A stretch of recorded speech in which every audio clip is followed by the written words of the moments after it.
एक गांव में रामू नाम का गरीब किसान रहता था। उसकी जमीन बंजर थी और घर में खाने के लिए भी मुश्किल से अनाज बचता था। एक दिन खेत के पास एक बूढ़े साधु आए। वे बहुत भूखे थे। रामू के पास केवल एक रोटी बची थी, फिर भी उसने वह साधु को खिला दी। साधु मुस्कुराए और अपनी झोली से एक चमकता हुआ सुनहरा बीज निकालकर बोले, इसे अपने खेत के बीचों बीच बो देना, लेकिन याद रखना, इसे लालच से नहीं, सेवा और मेहनत से सींचना। रामू ने वैसा ही किया। अगले दिन उस जगह एक छोटा पौधा उग आया जो हर सुबह एक सुनहरा फल देता था।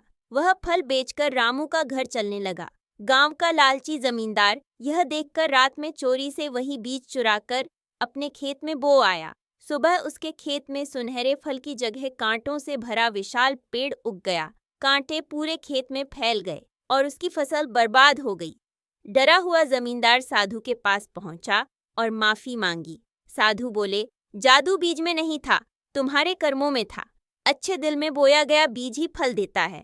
जमींदार ने अपनी गलती सुधारी, गरीबों की मदद शुरू की और कुछ समय बाद उसके खेत भी फिर से हरे भरे हो गए।